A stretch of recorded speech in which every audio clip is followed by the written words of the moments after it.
Bom, então, nós vamos passar agora para a próxima fase, que é dos desafios da implementação do ESG nas empresas representadas pelos líderes que aqui estão. O professor José Roberto vai fazer uma pergunta para cada um, né?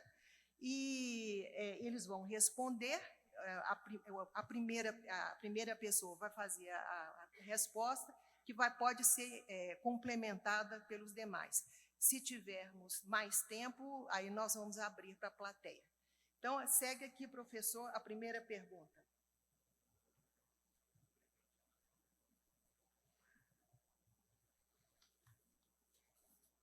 Bom, eu e Vânia preparamos 5 questões e eu, aleatoriamente,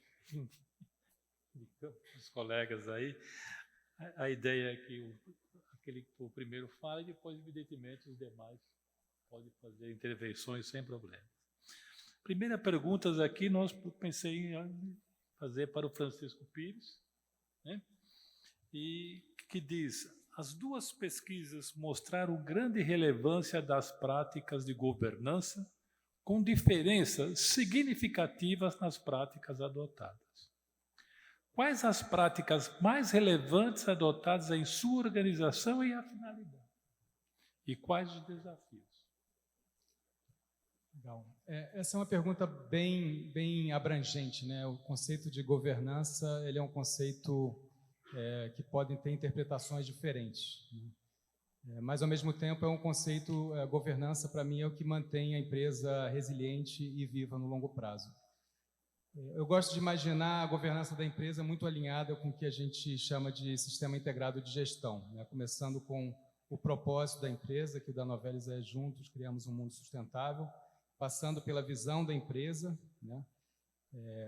Que é onde a gente quer chegar, né? O primeiro é o porquê, onde a gente quer chegar, aí a gente vai para o quê, né? Quais são os indicadores, qual é o nosso balance scorecard, que a gente resumiu nos nossos 5 focos, né? Nossos focos em segurança, customer centricity, excelência operacional, sustentabilidade e pessoas. Ali é o que a gente quer de resultado da empresa, né?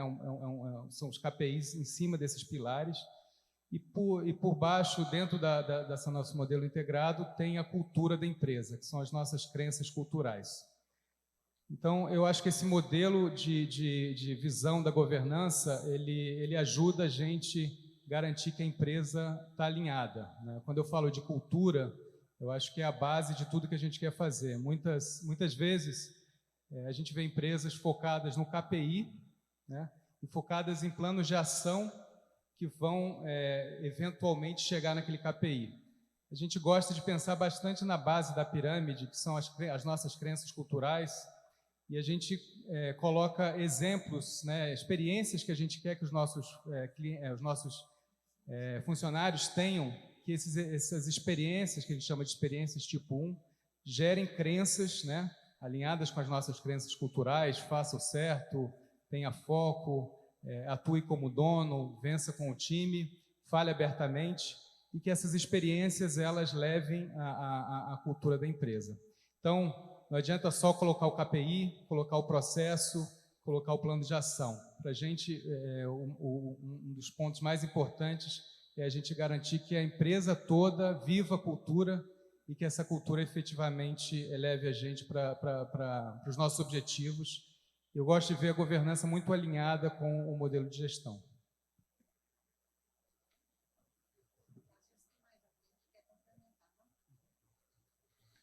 Eu pergunto se alguém quer fazer alguma complementação, por favor. Ricardo? Posso só fazer um complemento, né? Pois não? Eu acho que na CBMM temos práticas muito similares ao que foi relatado aqui da Novelis, né? Também temos um Balanced Scorecard, temos lá nosso mapa estratégico com a definição dos objetivos principais quais são, e também tudo suportado pelo desenvolvimento das pessoas, dos funcionários, né? Que são eles que vão fazer realmente tudo aquilo poder dar certo. Agora, uma coisa que eu gostaria só de complementar aqui é que, transversal a tudo isso, nós, há 2 anos atrás, nos dedicamos, foram meses e meses de muito trabalho em diferentes fóruns, de construir o que nós chamamos de nossos compromissos. Esses nossos compromissos, nós deixamos claro, são 7 compromissos. Aquilo que a gente não abre mão. E a gente dá exemplo. Um dos nossos compromissos, que eu acho que sem ele nada mais funciona, se chama conversa franca. O que é a conversa franca, né? Qualquer pessoa de qualquer nível poder falar com qualquer um sobre o que acha, dar sua contribuição, tá certo? Poder falar sem medo dentro da organização, tá certo? Não vai sofrer represália de nada e ela vai ser ouvida. Então a gente quer que cada funcionário olhe para a companhia à medida que ela vai sendo construída, ou que ela vai crescendo, ela, puxa, eu deixei a minha contribuição, né? A minha cara está aqui também. Então, muitas coisas parecem até óbvias, né? Mas a hora que você escreve, coloca e passa a avaliar as pessoas, não só pela entrega dela, pelo melhor custo, pela melhor venda, pelo melhor desempenho, mas também pelo comportamento, pelo alinhamento com esses nossos compromissos, eu acho que a gente vai provocando uma evolução da cultura, né, que vai fazendo com que a gente chegue naquilo que a gente quer para o mundo atual.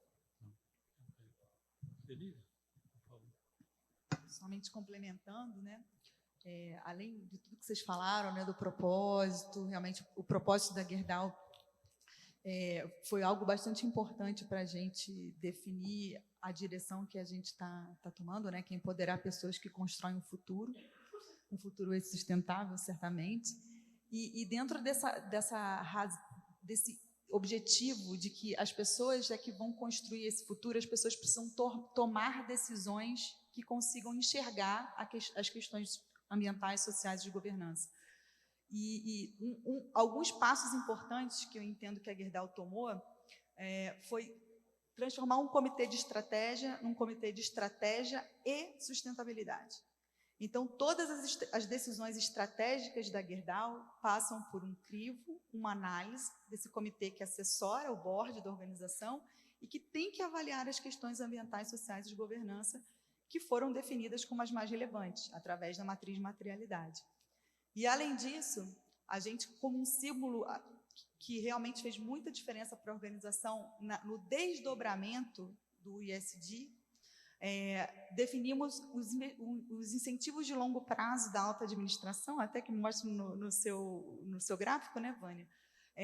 Trazendo questões ISD, especificamente mudanças climáticas e mulheres em posição de liderança.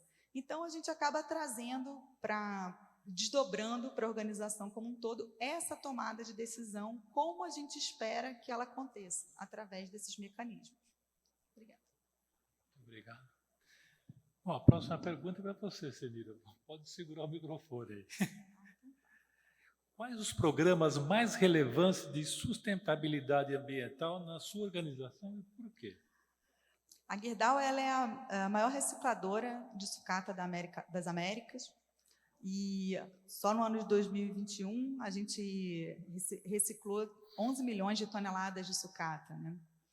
Além disso, a Gerdau ela tem a maior floresta para a produção de carvão vegetal no mundo, para a siderurgia. E o carvão vegetal, né, é uma biomassa importantíssima para a substituição, ao menos parcial, de combustíveis fósseis. A Gerdau tem, então, uma questão de circularidade, economia circular, como alguns colegas trouxeram, e que nos faz ter excelentes índices, né? Seja no reaproveitamento da água, na casa de 98%, reaproveitamento dos resíduos, na casa de 80%, que a gente não chama de resíduos, são coprodutos, são produtos para nós mesmos ou para outros setores. E a parte de mudanças climáticas realmente é uma que chama muito atenção, inclusive nas colocações, né, da pesquisa. Hoje a Gerdau tem uma intensidade de emissão de gases de efeito estufa de 0,9 toneladas de CO2 por tonelada de aço, nos escopos 1 e 2, que quando a gente compara, fica mais ou menos ali metade da média global da emissão da siderurgia, exatamente por essa circularidade, pela reciclagem do aço, né, o aço material infinitamente reciclável, por termos as nossas florestas, né, energéticas, que nos possibilita utilizar esse material que tem uma neutralidade carbônica. Então, a Gerdau, ela começa a entender melhor, através da demanda dos investidores, que essa economia circular, que já vem com ela desde os 121 anos que ela tem, ela precisa ficar mais clara, através dos temas materiais, que são exatamente esses que eu citei, gás de efeito estufa, água, coprodutos, reciclagem, e que a gente tem que trazer isso para que a nossa equipe consiga traçar planos de futuro, né? Quais são as metas de futuro desses temas materiais que são os mais relevantes, que podem impactar o nosso negócio a longo prazo? Então, os programas mais relevantes são baseados nesses temas materiais, mas, sem dúvida, a mudança climática é algo que nos traz uma visibilidade maior para o setor do aço, como eu comentei logo no início, porque o aço, ele tanto é a solução, porque ele traz todas as oportunidades de redução de emissão através das energias renováveis diversas, carros elétricos, construções cada vez mais sustentáveis, mas a gente traz com a gente também a responsabilidade da redução das emissões, por sermos um setor que, como a gente chama, energointensivo. E aí a Gerdau traça planos, define sua meta, até 2031 a gente sai... O número do ano passado foi 0,90, mas começamos com 0,93 toneladas de CO2 por tonelada de aço, para chegar em 2031 com 0,83 e buscando a neutralidade das emissões até 2050, mas dependendo de um ambiente favorável para isso. Esse ambiente favorável através de parcerias, de políticas públicas que a gente busca influenciar. Então, realmente, as questões ambientais têm tomado uma relevância cada vez maior, seja para os clientes, para os investidores. Talvez entre os temas tinha uma pergunta, por que o por que o ambiental está tão óbvio? Porque realmente é o tema material mais demandado por investidores e clientes dentro do setor de produção de ferro e aço. Muito obrigado, Freire. Nós temos alguns minutos para algum comentário. Por favor, Tito. Que nós estamos falando que as empresas devem fazer, que cada uma das nossas empresas já está fazendo, né? Que também vimos até nas perguntas do questionário, são todas perguntas muito técnicas. Né? Você tem uma estrutura, você tem isso dentro das metas, você tem um plano da redução, né? Que a Dow tem, a nossa empresa tem, menos 20%. E se eu vou perguntar cada um de aqui, cada um tem um plano como reduzir. Uma vez tem uma filha pequena, agora não mais tanto, que mora na Alemanha, então não vejo ela tão frequente. Então, obviamente, ela vem crescendo, vem me perguntando uma vez, pai, o que você está fazendo? Eu, com muito orgulho, tá? Estou fabricando aço, né? Um dos melhores materiais que tem, pode reciclar ilimitadamente, muito bom. Então, ela estava bem impressionada do que o pai está fazendo numa indústria tão irrelevante. Infelizmente, tem Google. Então, ela vem buscando aço, Google, meio ambiente. Ela viu as minerações. E o que ela viu lá são as fotos, né, de uma mina. Alguém acha que a minha filha achou isso bonito? Não, ela estava horrorizando. Vocês fazem esses buracos? Sim, estamos fazendo. Depois ela achou outro número lá, da Mundo Global, 10% mais ou menos. Eu sei que você vai brigar muito comigo, se eu sempre me pergunta como fazer o cálculo, mas mais ou menos 10% das emissões globais do CO2 somos nós. Ele vai argumentar que são 7%. Tem outros que falam que são 12, então eu boto a média, são 10, tá bom? Mas, na verdade, o número não é tão relevante, porque se são 7 ou 10, é um número grande. Porque a nossa indústria que emite no mundo 7 a 10% de toda a emissão. Então, ela vem lá, fala, esse que você faz, pai? Eu falei, sim, esse que eu faço também. Por que estou falando isso? Porque muitas vezes nós estamos focando onde estamos melhorando. Mas temos também a aceitar onde está o nosso impacto para o meio ambiente e na sociedade. Então, um dos fatores que eu acho que é fundamental, que nós temos que ver, é a parte da transparência. Reconhecendo o nosso impacto que temos e ser transparente com todo mundo na sociedade, como podemos melhorar, reduzir o nosso impacto. Essa é uma das coisas que é uma consequência dessa. É uma outra que também é muito relevante. Nós só vamos conseguir isso juntos. Nós, como na indústria aqui no Brasil, Porque esses são desafios que não são da Ternium, da Gerdau, do ArcelorMittal. São desafios do mundo. Então, por isso estou muito feliz de poder participar aqui. Porque aqui está exatamente isso, como nós, como indústria, vamos melhorar para um dia, se minha filha vai me perguntar de novo, ela vai estar orgulhosa do seu pai dela. Ok, muito obrigado, Tito.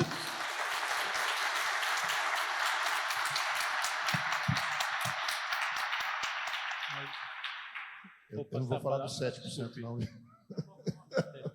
Mas nós estávamos bem ali fora conversando antes de vir para cá e o Tito falou, não, nós somos concorrentes. Como é que nós vamos discutir isso? Sustentabilidade não é uma questão de concorrência, é uma questão de colaboração. Mas é só fazer 2 adendos, né? O primeiro, eu acho, na fala da Senira, faltou só a questão que eu acho, também é uma prioridade da Gerdau, eu creio, da ArcelorMittal também, da Ternium, de todas as grandes empresas, é a questão de recursos hídricos, né? Recursos hídricos é um dos pontos super relevantes em termos de sustentabilidade ambiental, e recursos hídricos tem uma coisa um pouco de tricky, né? Que ela é decorrente das questões climáticas, né? A escassez de recursos hídricos tem a ver com essa instabilidade decorrente das questões climáticas no mundo e acaba impactando como um todo. Nossas empresas produtoras de aço são empresas, a indústria de aço, a indústria que tem altos consumos de recursos naturais. Por isso que tem buraco na mina, né? Por isso que tem uma série de outras coisas. Mas, às vezes, eu respondo, quando me perguntam exatamente esse tipo de questão, dê uma olhada para onde você está. Seja na sala de aula, dê uma olhada para onde você está. A cadeira que você está sentando, ela é feita de aço. As estruturas das paredes que vocês estão aqui nessa casa, nesse local, tem aço no interior. A energia que está aqui iluminando a gente foi produzida com equipamentos que são feitos de aço. Então, o mundo não existe sem o aço. Entendeu? No fundo, o mundo de hoje não existe sem o aço. E realmente tem um impacto. E reconhecer o impacto é o primeiro ponto, né? E minimizar os impactos e potencializar os pontos positivos. Um ponto positivo que eu não posso deixar de passar aqui de falar é a reciclabilidade do aço. O aço é infinitamente reciclável, né? Passa até a pergunta do meu colega do alumínio, para poder entender o nível de comparação, mas que o aço é um produto infinitamente reciclado, talvez o material mais reciclado que existe hoje, né, em termos de quantidades, né? Acaba sendo um destaque. Muito obrigado. Nós estamos eu fico sempre preocupado com o horário aqui, porque tem um coquetel logo em seguida, né? O pessoal costuma sair antes quando tem o coquetel. Então, a terceira pergunta eu vou fazer ao Ricardo, por favor. Você pode mudar? Tá aí, né?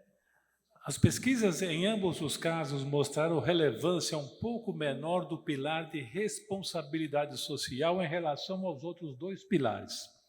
Existe uma razão para isso? Por exemplo, dificuldade de métricas ou definição de metas? Qual é o grau de complexidade disso? E, por fim, como isso foi resolvido em sua organização? A primeira coisa que me vem à cabeça, né, quando a gente vê essa diferença que esteve clara aqui na pesquisa, é que no mundo, no Brasil também, já há décadas nós temos legislações, regulamentações ambientais. Vamos começar falando do ambiente, né? Então, todos nós somos fiscalizados, nós temos que ter licenças operacionais, tá certo? Temos cuidados e já existe tecnologia para isso. Então, dá para fazer direito, é exigido que se faça direito. Então, hoje, eu acho que não tem nenhuma empresa aqui que possa estar operando sem cumprir uma legislação que já é madura, certo? E as companhias hoje, acho que todas, né, presentes aqui, já têm também na sua convicção que é dessa forma que se faz, certo? Então, hoje, é alguma coisa que já vai caminhando de uma maneira bastante natural. Ninguém vive sem cumprir, né, as melhores práticas ambientais. Depois, do ponto de vista da chamada governança, concordo que é bem amplo aqui o conceito, mas acho que empresas, principalmente de capital aberto, né, sempre foram levadas também a melhorar as suas práticas, a transparência, a comunicação com os diferentes stakeholders, tá certo? A ter as suas áreas de defesa para risco. Isso tudo foi trazendo uma evolução de governança no mundo e as grandes empresas foram puxando isso Eu acho que hoje, mesmo empresas que não são de capital aberto, como é o nosso exemplo, nós somos empresas de capital fechado, mas nós usamos as melhores práticas que as empresas de capital aberto têm. Então, essas duas coisas, ao longo das últimas décadas, foram evoluindo e eu acho que hoje já são parte da realidade das empresas, né? Pelo menos das empresas, das boas empresas, empresas líderes de mercado ao longo do mundo. A questão da responsabilidade social ainda não tem esse nível de maturidade. Eu acho que ainda depende muito da convicção de cada uma das empresas, de querer fazer, de entender que isso é importante, de que isso é uma contribuição que você deixa e que é seu papel dentro da responsabilidade social corporativa. Então, existe ainda um nível de maturidade e uma obrigação. Eu vejo que a consciência vem vindo e cada vez mais nós somos cobrados pelos diferentes stakeholders, né? Se não é uma lei, é uma cobrança, uma licença de operar que a gente tem da comunidade, que a gente tem dos nossos clientes. As perguntas vêm, a gente tem que prestar contas disso, certo? Então, eu diria que é fator hoje crucial de sobrevivência e de competitividade. Está num estágio, talvez, mais recente, mas a evolução vem vindo. Eu acredito que isso vem num crescente, cada vez mais nós teremos que fazer. Quando eu olho para dentro de casa, na CBMM, como eu relatei logo na abertura aqui do nosso encontro, né? Uma empresa que se estabeleceu há 60 anos, numa cidade que era uma cidade pequena, certo? Que não tinha recursos, que não tinha infraestrutura, nós tivemos que ir fazendo isso junto com a comunidade. Nós tínhamos que ir investindo e nós começamos a pensar também o que a empresa pode deixar de uma contribuição que vá além dos muros, né? Contribuição para o nosso país.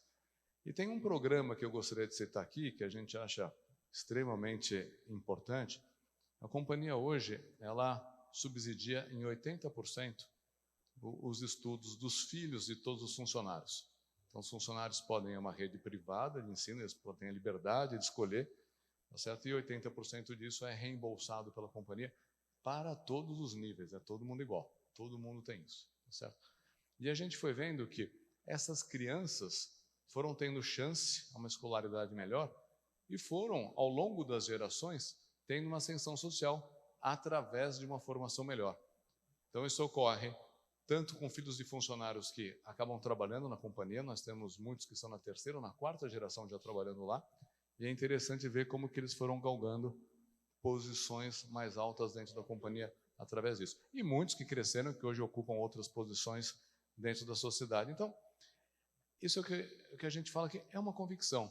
Mesmo em momentos de crise de mercado, de maior dificuldade, a hora que você tem que fazer um plano de redução de custo, alguma austeridade a mais, isso não entra na análise. Isso aqui está fora. Isso é uma contribuição que se pretende deixar para o país. Nós temos aí um... Sim, se eu puder complementar. Francisco aí, rapidinho. Se eu posso, é difícil responder essa pergunta, né? Por que foi menos ranqueada, mas, de novo, o conceito de responsabilidade social também é bem amplo, né? Então, eu vi também que uma das respostas é que existem programas de diversidade e inclusão nas empresas, uma grande maioria. Então, eu entendo que a parte de diversidade e inclusão, ela faz parte também de uma responsabilidade social, né? Um mundo mais justo, um país mais justo, passa por você ter diversidade na organização, passa você representar a demografia de forma adequada. Então, a gente tem, na Novelis, a gente tem um foco muito grande, a gente escolheu nesse primeiro momento focar muito em diversidade de gênero, em diversidade de raça, e além de ser fazer o certo, né, você efetivamente ter a representação da sua sociedade, da sua demografia dentro da sua empresa, ela também faz todo o sentido econômico, né? Então, quando a gente fala de ter... hoje eu tenho 60% dos meus reportes diretos são mulheres. E você restringir os talentos, né, que você vai contratar para a sua empresa por gênero não faz o menor sentido econômico. A mesma coisa com relação à raça, né? A demografia do estado de São Paulo é 30% de negros, né, pretos e pardos, e a gente está buscando, esse é uma meta bem grande, né, passa por cultura, passa por treinar viés inconsciente, passa por treinar os gestores que vão fazer as contratações. Então, eu acho que dentro desse pacote de responsabilidade social, o tema de diversidade e inclusão é bem relevante. Muito obrigado, Francisco. Vamos para a quarta pergunta destinada ao Guilherme. Por favor, Guilherme, qual a relevância, desafio e riscos de ter canais de interlocução com os stakeholders internos e externos da empresa? Posso responder essa, respondendo outra também, que eu queria trazer o assunto? Fica à vontade. Sempre é bom ouvir. Então, eu vou falar sobre essa, mas eu quero falar também sobre cadeia de fornecimento, que eu acho que talvez seja um grande ponto de ação das grandes organizações na questão de ESG. Bom, a questão de stakeholders internos, ela é, eu diria, difícil falar, mas relativamente fácil, na medida em que cada empresa, grande empresa, que preocupa com seus empregados, entende como que é o perfil dos empregados, as demandas dos empregados, o que é de grande interesse para os empregados, é um público muito mais interessante e menos complexo de se fazer o levantamento de demandas e por aí vai. Stakeholders externos, a coisa já passa para um canal em que eu diria que seria alguma coisa tailor-made, é uma coisa caso a caso, dependendo da relação histórica daquela empresa com a comunidade onde ela está inserida. Lembrando que coisas boas são difíceis de serem construídas e facílimas de serem destruídas, né? Então, essa é acho que a grande máxima que existe na relação com stakeholders internos. Nós temos N casos no Brasil, né, de grandes empresas, né, que, por questões ambientais, acabaram tendo uma mudança muito drástica em termos da sua relação com os stakeholders externos, e da noite para o dia passou de ser de herói, passou a ser vilão perante stakeholders externos. Então, é uma coisa muito caso a caso, né, mas talvez o que eu posso trazer de contribuição nisso é um conceito que nós temos na ArcelorMittal do tecido social no qual a gente está inserido, né? O tecido social, o tecido não só do tecido, o fabric, tecido mesmo em si, mas como se fosse um tecido do corpo humano mesmo, como se a empresa fosse parte do organismo vivo no qual ela está inserida perante a comunidade que está ao redor dela. Então, ela é parte daquele ecossistema que existe, que tem vida. Tem vida, são pessoas que estão ali dentro, são pessoas que estão lá fora e fazem as suas atividades, têm as suas vontades, seus desejos, suas ambições e por aí vai, né? Então, o entendimento dessa relação da empresa no tecido social que ela está inserida é que é a base para que você tenha um princípio de bom relacionamento com os stakeholders externos. Eu colocaria isso. Já a questão de fornecedores, né? Por que eu coloco isso? Porque uma das perguntas coloca se a sua empresa repassa as questões de ESG para fornecedores, e teve uma adesão muito baixa, a maioria não passa, pelo que me ficou claro, foi aquilo ali. E eu acho que o papel fundamental, pensando novamente talvez nessa questão do tecido, né, o papel fundamental das nossas grandes empresas é justamente estender aquilo que a gente faz de prática na nossa cadeia de fornecimento, né? Essa questão de se levar na cadeia de fornecimento, tudo bem, os fornecedores, na sua grande parte, maior parte não são grandes fornecedores, são pequenas, médias empresas, exatamente esse que é o papel social das nossas empresas, de fazer com que essas boas práticas sejam disseminadas, entendeu? Acho que o grande ponto é justamente esse. Talvez na pesquisa, parte disso já deva ser feito, né? Mas, assim, não na intensidade em que o entendimento de padrões de sustentabilidade, normas ESG, realmente demandam para que cheguem nos nossos clientes, nossos fornecedores, e por aí vai. Dessa forma, você tem de fato, né, o colega falou uma coisa muito interessante da experiência do Niobe, quando foi na Europa, assim, o que o seu produto contribui para a questão do clima especificamente, né? Mas o que a sua empresa contribui para a questão do ESG, para a questão da sustentabilidade na cadeia na qual ela está inserida, cadeia de fornecimento da qual ela está inserida. Então, essa é a questão que eu acho que é principal para se refletir. Muito obrigado. Comentário rápido, por favor. Posso fazer um relato muito rápido? Sim. Só aproveitando a presença da Gerdau aqui, nós recebemos, né, há um tempo atrás, um desafio da Gerdau de melhorar as nossas práticas de diversidade e tudo mais, né? Aquilo chegou lá na CBMM, que eu na minha mesa para assinar uma adesão àquilo, né? Eu falei, vamos assinar um papel por assinar? Não, né? Então, nós queremos, vamos ver o que a gente pode fazer de fato, tá certo? E eu tenho que reconhecer aqui que a Gerdau nos provocou, tá certo? Nos trouxe uma reflexão, tá certo? Era alguma coisa que estava incipiente, que a gente acabou colocando em prática, colocamos, né, isso para ser debatido, criamos uma comissão, fomos trabalhando e tal, e recentemente recebemos um reconhecimento através de um prêmio que a Gerdau nos deu. Então chegamos lá com um diploma, né? E os nossos funcionários ficaram muito orgulhosos, porque, puxa, quer dizer que nós estamos no caminho certo? Tem muito por fazer, hein? Tem muito por fazer. Mas a felicidade da gente estar no caminho certo, nós somos fornecedores, então estou dando um relato aqui de como que a Gerdau, né, conseguiu nos influenciar positivamente para que a gente tivesse uma mobilização mais rápida para um tema importante. Preciso só agradecer, né, o quanto perceber que tem valor esse programa. E a Gerdau ela decidiu há alguns anos se tornar uma empresa B. E esse trabalho faz parte da empresa B. Empresa B é uma empresa que gera impacto e valor em tudo que está à sua volta, seja a comunidade, seja os seus fornecedores. E a gente está nesse momento exatamente identificando como é que a gente consegue gerar um impacto positivo. E, para mim, uma grata surpresa ouvir o seu relato. Já ouvi alguns outros relacionados à diversidade e inclusão, e agora a gente está buscando também outros temas materiais relevantes. E eu acho que assim, sustentabilidade, ESG, né, com esse recorte de risco, tem que ser um trabalho em conjunto, é um trabalho colaborativo, não há concorrente, né, Guilherme?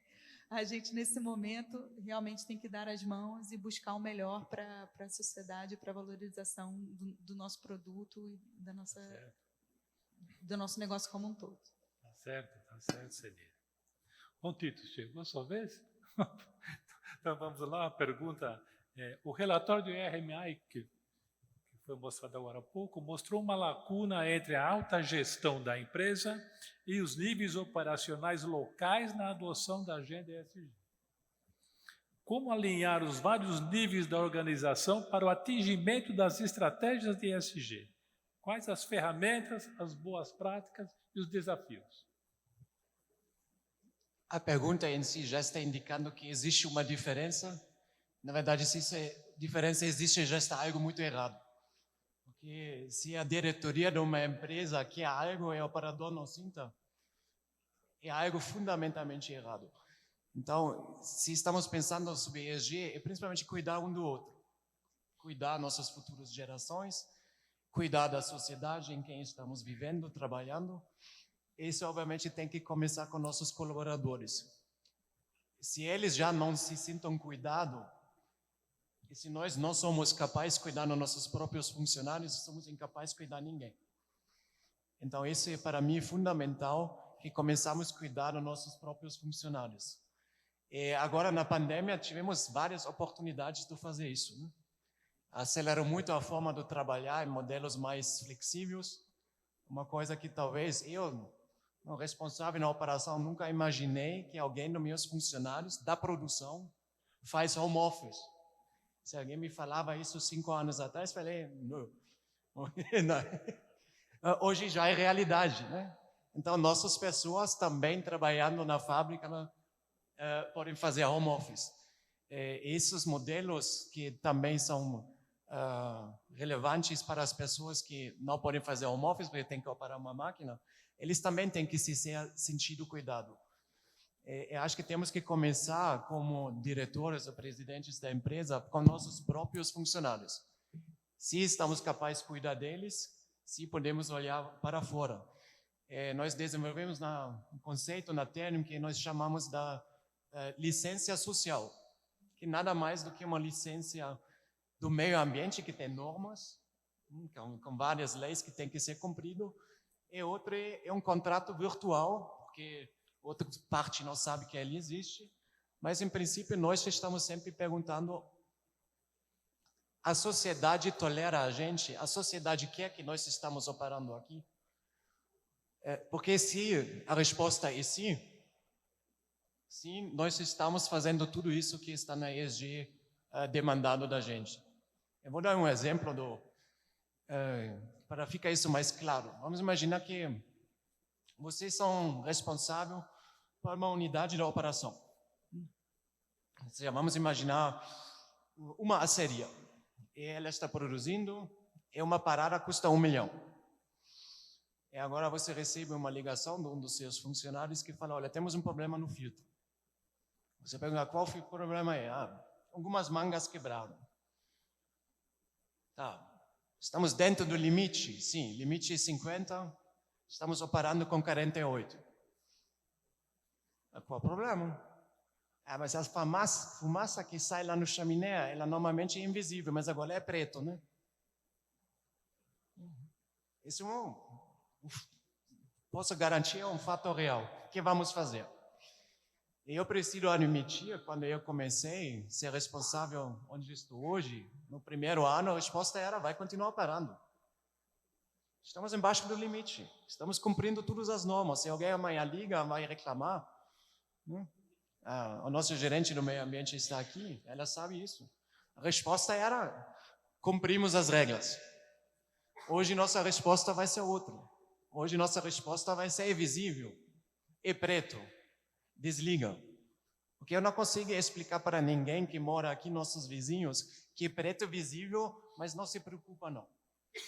É impossível explicar isso. Eu acho que esses são esses exemplos que nós, que somos responsáveis nas empresas, tem que ser consistente com isso que nós queremos e que isso que estamos fazendo. Francisco, por favor. Só fazer, eu acho que esse exemplo foi muito legal. Eu acho que são exatamente esses exemplos que geram as crenças, né? Que geram as experiências que as pessoas acreditam que aquilo é para valer, né? Que não é só um banner na parede.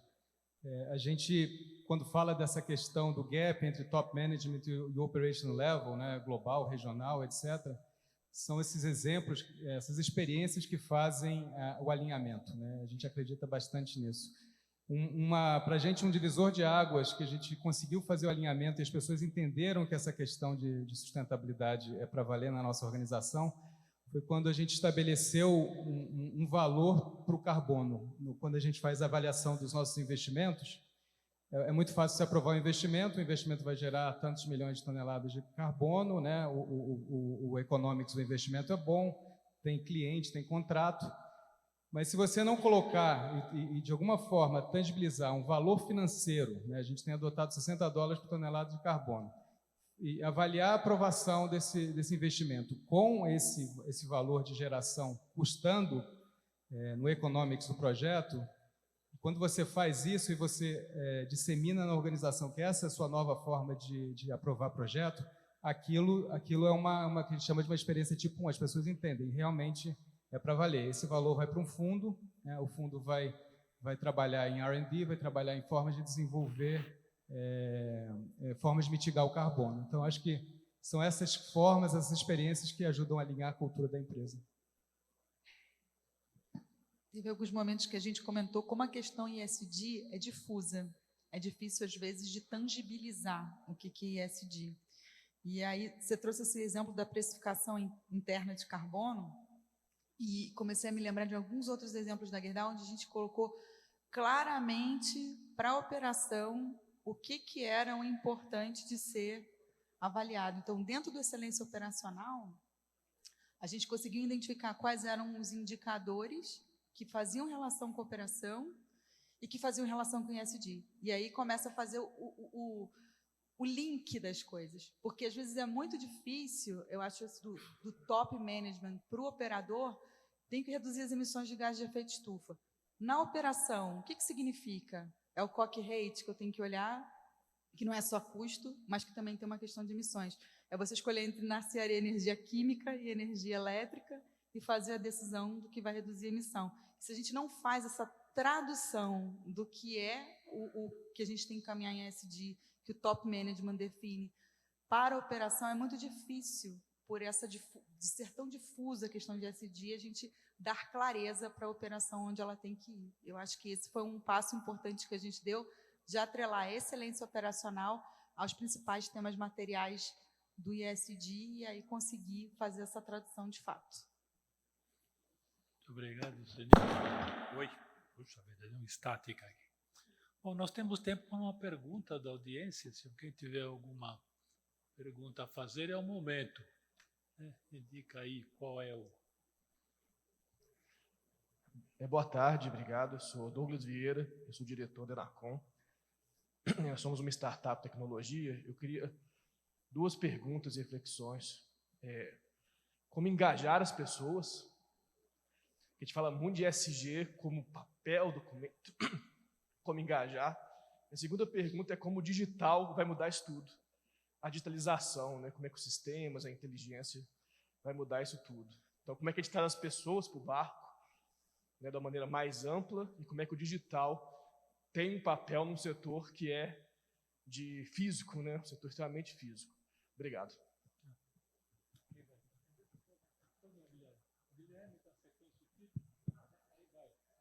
Não, eu acho que o engajamento das pessoas em qualquer situação é mostrando exemplos.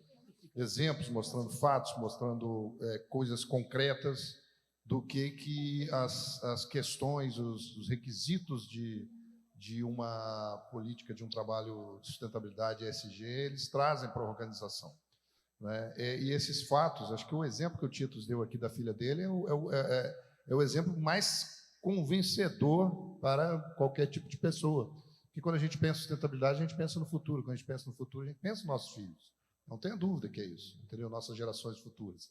Né? Então, a partir do momento em que os fatos concretos existentes dentro das grandes organizações que são voltados para a questão de ESG, eles passam a gerar informações reais e essas informações sejam comunicadas de maneira adequada às pessoas, seja o público interno, seja o público externo, uma sementinha do engajamento começa a se concretizar. Tá? Eu acredito muito nisso, eu vejo muito nisso. Tem muitas formas de se comunicar, relatórios de sustentabilidade, eventos, documentos, relatórios de Climate Action Report, uma série de coisas. A empresa pode se comunicar de várias formas, trazendo eventos específicos a determinados tipos de stakeholders e por aí vai. A questão da digitalização é questão de um caminho sem volta. Eu não vejo a questão, assim, não sou da área específica de digitalização e tudo mais, mas ela está muito ligada à inovação em si. A inovação não é uma questão fim das atividades, mas ela é uma questão meio de como que as instituições, as empresas vão passar por níveis de crescimento e de desenvolvimento para que seus processos sejam cada vez mais efetivos, mais produtivos. No final das contas, o que se deseja é isso, fazer mais rápido, com menos recursos, que atinja mais pessoas, que promova mais as questões de sustentabilidade como um todo, no seu sentido mais amplo, e por aí vai. Então, eu entendo como que ela seja um meio. Tipo assim, 30 anos atrás não pensavam no telefone celular. Eu não pensava no telefone celular. Entendeu? Nem imaginava o que era. Hoje a gente tem um computador de bolso, entendeu? Que não se chama mais celular, né? É um aparelho que celular é até do passado. Fazer ligação telefônica é uma das coisas que se faz, além de tudo que a gente conversa aqui. Então, a questão toda ela é uma questão que eu vejo da digitalização, uma evolução que vai acompanhar e vai promover, vai permitir com que tudo isso seja implementado de uma forma mais fluida. Titus? Alguém quer complementar? Mais alguma pergunta? Por favor. Se identifica, por favor. Boa tarde, Pedro, da Ternium. Acho que a importância da agenda ESG ficou muito clara pela exposição de todos vocês. A pergunta, muito objetiva, é se vocês veem as organizações preparadas para pagar mais caro por produtos e serviços de empresas que são aderentes às práticas ESG. Ou se no mundo real as empresas de vocês ainda estão preparadas para comprar o mais barato ou mais competitivo. Tito. Acho que alguém fez uma armadilha aqui, né? Porque uma pessoa que trabalha no mesmo grupo que eu faz essa pergunta para mim, né?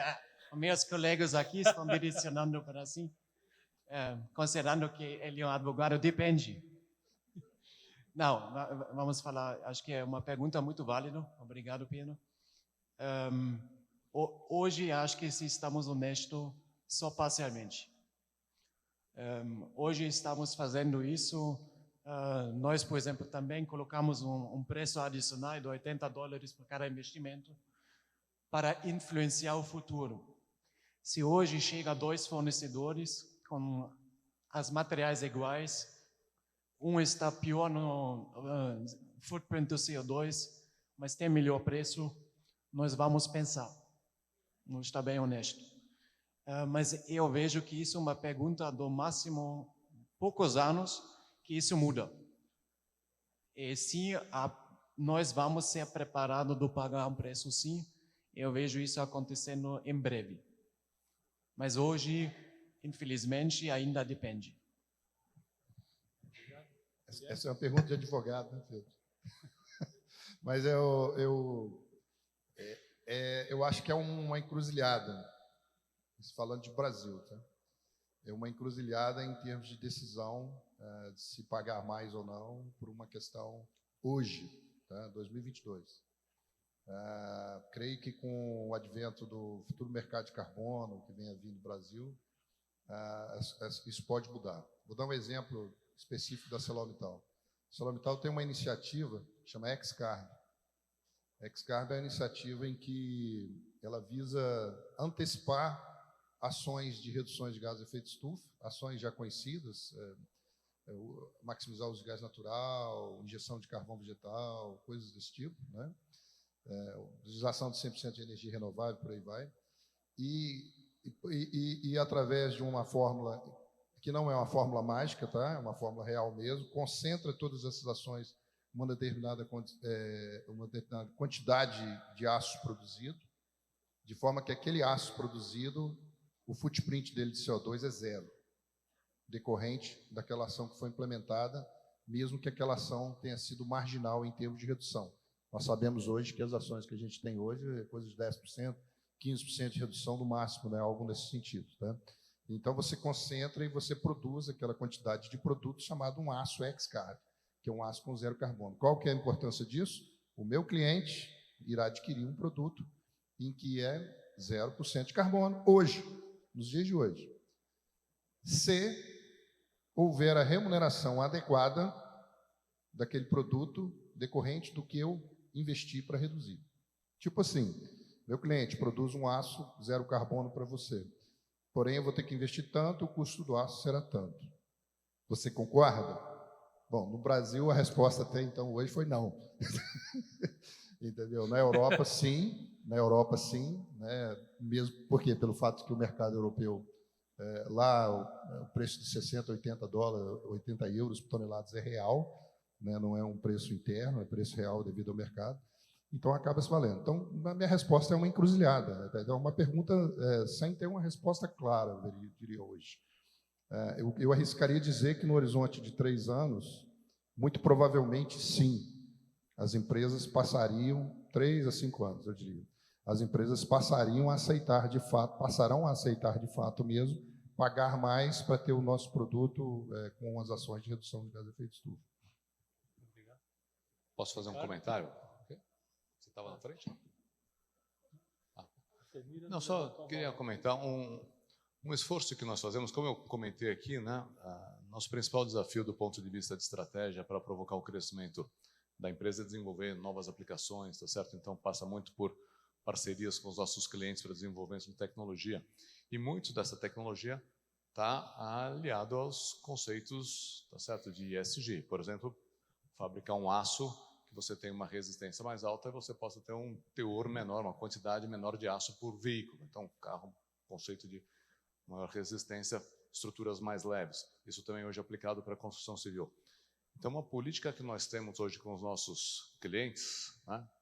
Tenho 3 aqui que não vão me deixar mentir, tá certo? É que quando nós temos a possibilidade de desenvolver em conjunto um programa de tecnologia, tá certo? Que pode ser de médio prazo, de longo prazo, de alguns anos, os nossos preços são menores. Tá certo? Então, a gente dá um desconto por termos a possibilidade de, em conjunto, desenvolver alguma tecnologia que vai ser benéfica e que, né, a sociedade também vai ser beneficiada com isso. É a parceria. Queria só complementar e ajudar o Titus, né? Porque veio a pergunta da Terna, a gente ajudar. Hoje, o que a gente percebe, como a Gerdau está presente mais nas Américas e tem pouca exportação para a Europa, que é onde realmente tem um mercado de carbono bem antigo, né, comparado ao que a gente tem hoje, o cliente, muitas vezes, de alguns setores, especialmente automotivos, eles querem saber. Então, eles querem ter muitas informações. Qual a sua intensidade de carbono? Qual a sua avaliação do ciclo de vida? Então, a gente tem se preparado muito para dar essa informação de forma clara, auditada, simples, né? Mas o que a gente começou a testar com os clientes é exatamente isso. Mas, eles nos perguntam, onde você vai além? Como é que você vai reduzir essa emissão? O que você vai fazer? Qual que é o seu futuro? E a gente faz essa pergunta, você vai comprar, se for mais caro? Para poder descarbonizar, o produto ele tem uma tecnologia que hoje é disruptiva, né, na sua maioria, e que é necessário um investimento diferenciado. E hoje, assim como o Guilherme comentou, o cliente não dá uma travada. Mas a médio e longo prazo, o entendimento, médio prazo de 3 anos, como o Guilherme colocou, a gente tem que estar preparado para atender essa demanda de mercado, né? Então, primeiro, tem informações claras, isso a gente trabalhou bem. E agora, todo o caminho da descarbonização e ter soluções para esse cliente que, sim, vai nos demandar dessa forma. Nossa experiência com alumínio é bem parecida. A gente entende que isso, no médio prazo, vai virar um qualifier, né? Vai ser um qualificador. A partir dali, você vai poder participar de uma concorrência. Também acredito que a gente está recebendo também as mesmas solicitações, qual é a pegada de carbono desse produto, desse. E, na prática, o que eles estão fazendo é definindo o baseline. Então, a partir do momento que você define o baseline, na próxima concorrência, você já vai ter um desafio, né? O quanto você vai conseguir monetizar disso ou não, aí eu acho que tem a ver com a questão do mercado de carbono, porque ele materializa. Mas é inexorável e se alguém está pedindo a informação agora, que na próxima vai pedir para reduzir, com certeza. Bom, gente, eu agradeço a todos, estou encerrando minha participação. Eu queria só agradecer a Tito, Ricardo, Guilherme, Francisco, Celina, pelas apresentações, destacar a alta densidade intelectual que nós temos nessa mesa aqui, que foi importantíssimo. Agradecer a Vânia, que está aqui ao meu lado. Nós ainda temos uma parte ainda, professor. Não, você vai... Temos ainda. Não tem problema, ficarei aí. Ainda temos mais um último bloco. Eu me permito a fazer um comentário sobre a questão se você está disposto a pagar mais por ter um produto corretamente produzido pelos padrões ESG. Eu venho da mineração e o ESG está umbilicalmente conectado com a licença social para operar. Este é o maior risco que a mineração tem. Já tem 5 anos que a Ernst Young mapeia que a licença social para operar para a mineração é o maior risco. E coerência é um valor. Então, eu diria que, sim, nós temos que ser coerentes para conseguir a licença social para operar. Tá ok? Essa é a minha visão. Bom, como último bloco, nós temos uma provocação que foi uma matéria que a Folha de São Paulo fez e, né, divulgou no final do ano passado, que foi sobre a ajuda que as entidades setoriais podem dar para as suas empresas representadas pela entidade. Então, isso foi uma matéria que foi a Ambima, por exemplo, ela ajuda as empresas no mercado financeiro na obtenção de boas práticas, na estabelecimento de parâmetros e outras questões que a Ambima, a Abralatas e outras entidades setoriais ajudam as suas empresas nessa questão da ESG. Então, a provocação que nós fizemos para os líderes aqui representados foi o que a ABM pode fazer para ajudar as empresas do ecossistema ABM para fortalecer e implantar o sistema ESG. Então, essa é uma colaboração que a ABM gostaria que os senhores fizessem. Eu vou comentar um fato de hoje, então. Eu estava vindo para cá, e os meus colegas, não sei nem se ainda estão aqui, começaram a perguntar: você está chegando? Eu falei: estou. Mas você está vindo mesmo? Estou. E eu falei: o que está acontecendo? Zenira, só se fala das questões de descarbonização. Em todos os estandes, em todas as palestras, a questão da descarbonização, que é um tema muito ligado ao ESG, estava sendo debatido e trazido nesse encontro. E aí eu brinquei com eles, falei: ainda bem, né, que não sou eu falando, porque vocês falam que só eu falo disso. Né? Às vezes a Zenira e o CO2, né? Até minha filha fala isso em casa também. Mas o fato da ABM estar levando conhecimento para a nossa equipe que está participando aqui e para todo esse meio que tá participando é muito importante. Então, o conhecimento, o trabalhar em conjunto. Hoje de manhã a gente teve um evento para falar sobre agregado siderúrgico.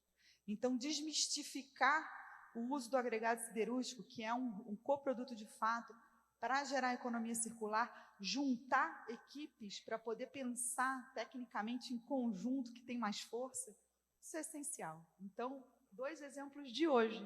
Simplesmente eu tinha feito toda uma resposta, mas hoje eu tive esses 2 exemplos muito claros do resultado imediato que o primeiro dia da ABM Week já está trazendo.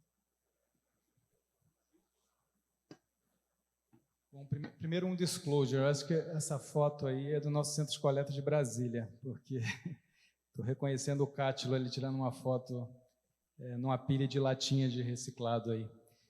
Eu vou trazer uma experiência nossa. A gente é associado da ABAL, né, a Associação Brasileira de Alumínio. E a gente, por muito tempo, a gente teve dificuldade que a ABAL ajudasse nessa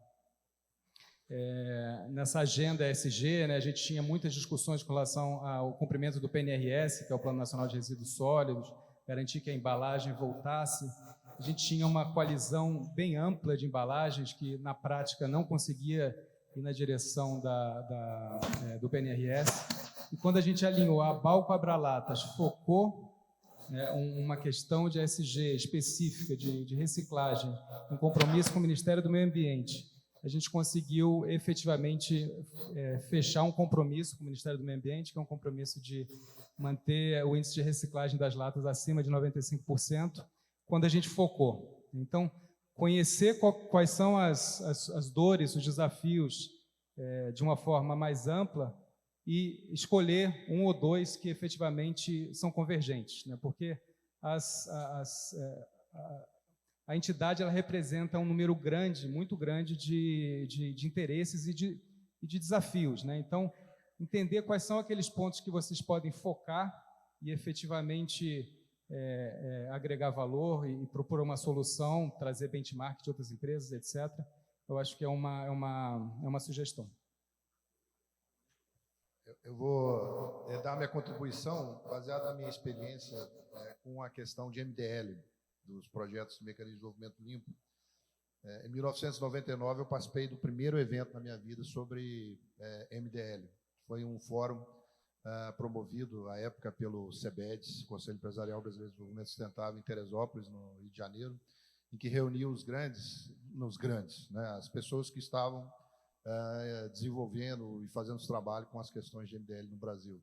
Tinha governo, empresas, no nosso caso nós estávamos como empresa, por aí vai e tal, e tinha a ONU também, o pessoal da ONU estava lá presente, para ver qual que seria o melhor caminho para desenvolver projetos de MDL no Brasil, como que seria isso. Não tinha regra nenhuma de como que seria um projeto de MDL, não tinha nada, estava um papel em branco para se escrever como que seriam os projetos de MDL. E estava presente lá, foi lá que eu conheci o Marco Antônio Fujihara, que hoje é presidente do Fórum Brasileiro de Mudança do Clima. Na época ele era consultor e tudo, e super experiente, já mexia com o tema há algum tempo, e tive a sorte de cair no grupo dele, porque eu não conhecia nada de CO2, nada de carbono, nem nada, e cair no grupo dele. E aí foi feita essa pergunta: o que precisamos de ter no Brasil para desenvolver os nossos projetos de MDL? Aí ele falou assim: bons projetos. Resposta para ele foi: precisamos de ter bons projetos. O que são os bons projetos? Projetos críveis, números auditáveis, números reais, factíveis, com as suas emissões comprovadas e tudo. Somente com um bom exemplo é que a gente consegue promover, um pouco em cima do que o colega perguntou sobre como a gente envolver stakeholder. No meu ponto de vista, como que a BM pode fazer? Bons exemplos de sustentabilidade, esse que é o papel fundamental. A BM é meio nesse processo, né? Ela não é fim, né? Ela é meio, e ela tem um arcabouço de matéria-prima imenso das empresas que aqui participam para poder trazer bons exemplos e promover eventos como esse e outros eventos também, de uma forma como outra, trazendo isso para o conhecimento do público. Acho que os colegas já disseram, né? O papel da BM é justamente esse, de promover fóruns de debate, trazer benchmarks, tá certo? Ver aonde que nós temos um conhecimento que ainda possa não estar estabelecido no Brasil, trazer para nós, trazer convidados, tá certo? E nos provocar, tá certo? Ver quais são as referências internacionais e trazer por que não no Brasil, o que a gente pode fazer a mais. Então, esse papel de provocar, trazer o conhecimento e disseminar o conhecimento, acho que é fundamental para uma associação como a ABM, com todas as condições de fazer isso.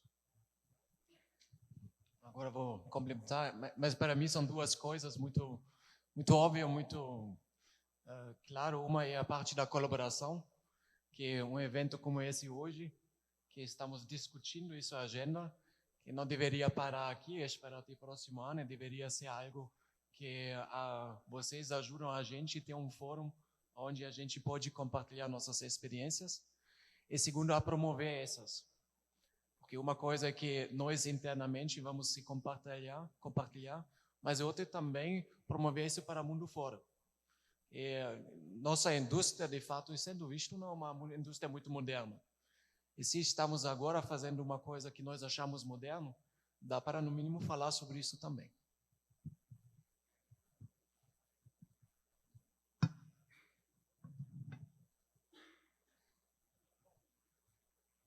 Realmente, nós estamos no horário que precisamos terminar, tem um coquetel que nos espera lá fora. Eu queria agradecer, em nome da BM, a participação do Tício, do Ricardo, do Guilherme, do Francisco, da Cienir e do professor José Cardoso. A discussão contribuiu demais, foi uma discussão muito dinâmica, profunda, como era o nosso objetivo. Então, eu fico muito feliz de ter podido participar disso tudo, de colaborar com a BM. Então, nós vamos para o coquetel e nos veremos amanhã, então, às 8h35 da manhã, se Deus quiser. Tá bom, gente. Obrigada.